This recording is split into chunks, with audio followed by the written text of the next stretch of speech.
Once upon a time, on the edge of a wide turnip field, there lived a family of porcupines. The parents were kind and hardworking, but one morning, Mommy and Daddy Porcupine had to travel far to visit relatives. Before leaving, Mommy said, "Now listen carefully, my boys. Look after each other, cook something tasty for lunch, and don't forget to be kind and polite to others." The twins nodded eagerly. "We will, Mommy." And so, Mommy and Daddy set off, leaving the two little porcupine brothers all on their own. The twins were excited. They had the house to themselves. They decided to cook soup, their favorite. They gathered vegetables, lit the fire, and began stirring the big pot. One brother dipped his spoon and tasted it. It's good, but it needs a little more." "A little more what?"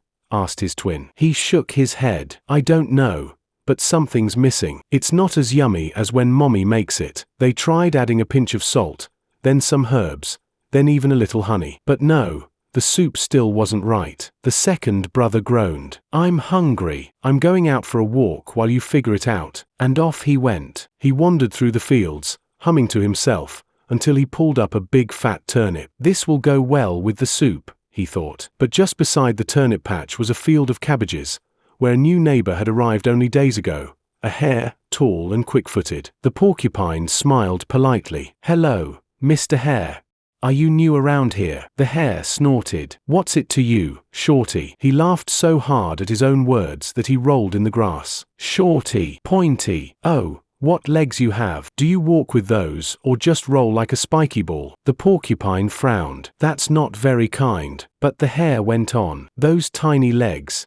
Do you even kick with them?" "Oh wait. You tried. That's the funniest thing I've ever seen." The porcupine's quills bristled. "Enough. You may laugh, but I bet I can beat you in a race." The hare stopped laughing for a moment, then exploded again. "You beat me? The fastest runner in all the fields? Oh, this is too good." But the porcupine stood firm. "Half an hour from now, from this tree here to that tree at the far end of the field. If you're not scared." "Scared?" the hare barked. "Me? Scared of you? Ha! I could beat 100 of you in a jiffy." "Fine. Half an hour. Don't be late, Pointy Shorty." The porcupine hurried home, still holding the turnip. His brother looked up from the bubbling pot. "Did you get the secret ingredient?" "Forget the soup," the porcupine said breathlessly. "I just challenged the hare to a race." "What? But he's so fast. How will you win?" The porcupine grinned. "We may not have long legs, but we have brains, and there are two of us." The twins' eyes sparkled. "I see, you have a plan." Half an hour later,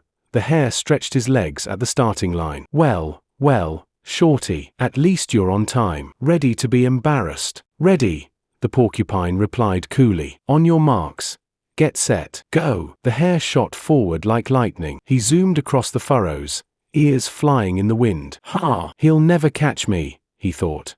But when he reached the finish line, the porcupine was already there, smiling. The hare froze. "What? How did you get here before me?" The porcupine tilted his head. "What took you so long?" "This is impossible. Race back to the start." So they raced again. Dust swirled. The hare's legs pumped harder than ever. But at the start line, there was the porcupine again, waiting calmly. The hare rubbed his eyes. No.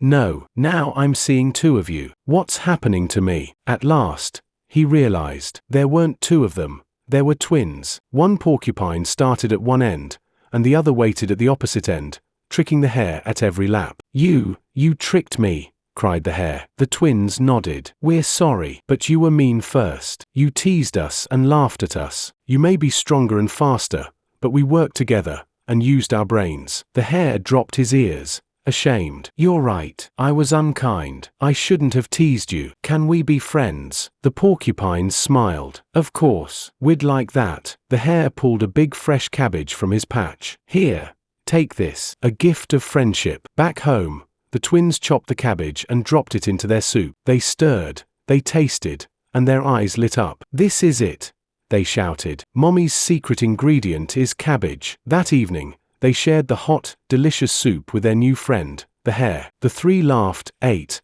and promised never to be mean or trick each other again. And from that day on, the porcupine twins and the hare were the best of friends. Sparkles the story reminds us, Everyone has strengths and weaknesses. The hare had speed, the porcupines had brains and teamwork. But in the end, what mattered most was kindness and friendship.